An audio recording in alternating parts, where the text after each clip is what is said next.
This is a journey that began on an aeroplane to Buenos Aires, Argentina, followed by a few long coach trips to Bolivia, then this long, hot, sweaty bus ride to Parque Machia, in the town of Villa Tenari, which is, well, in the middle of nowhere, really.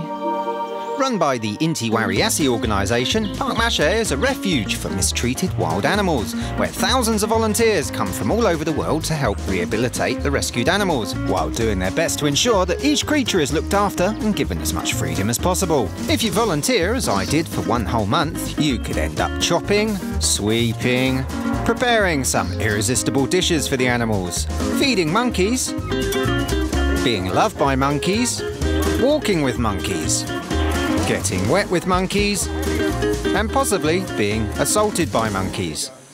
There's a variety of furry monsters you could end up working with, including these deceivingly cute animals called tahons, who will take a nasty bite out of your hand if you get in the way of their food.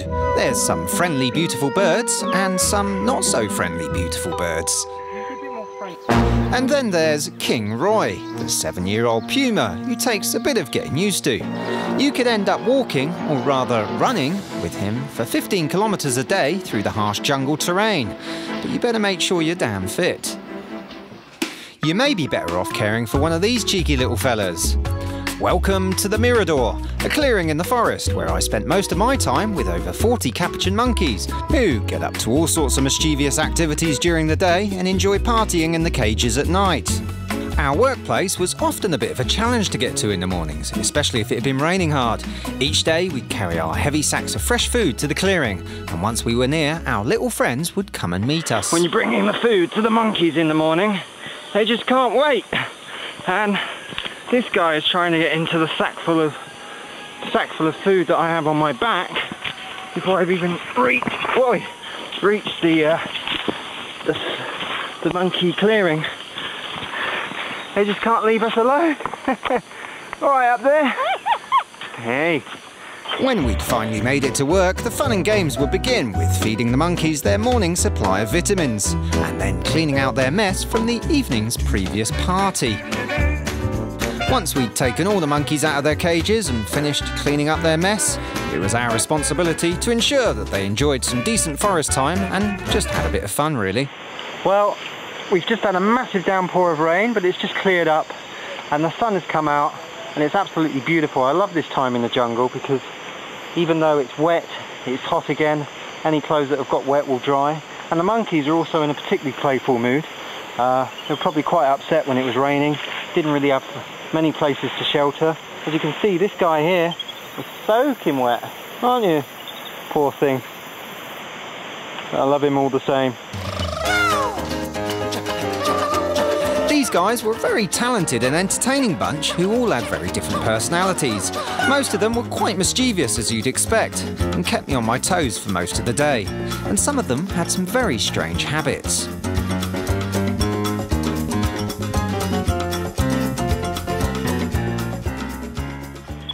This is one of the little sweet monkeys in the park called Nicholas, who has a strange addiction to human breath. Watch this.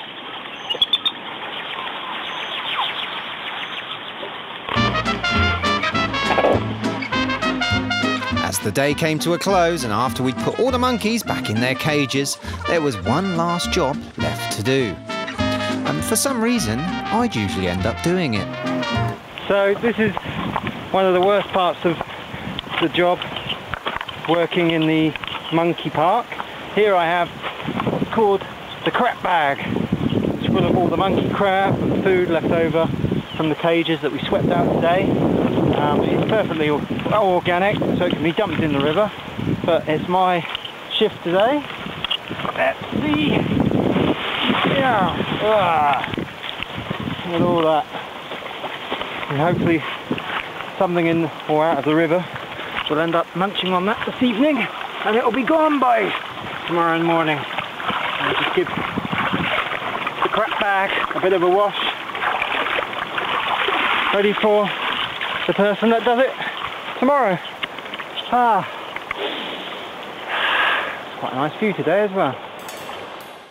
After a hard day's work, there was nothing more I'd look forward to than getting cleaned up and chilling out at our 5-star accommodation. Welcome to Vegas. Here you will receive an unforgettable experience that you are unlikely to receive anywhere else. It was a bit of a challenge to get the shower working, and often involved a little electrical work from each guest.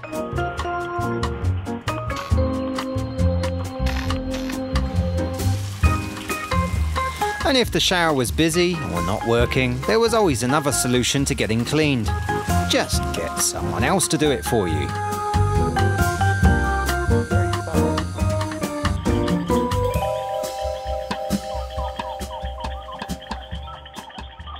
There's no need for me to have a shower this evening. Carry on, Edwin. I'm just going to sit back and relax.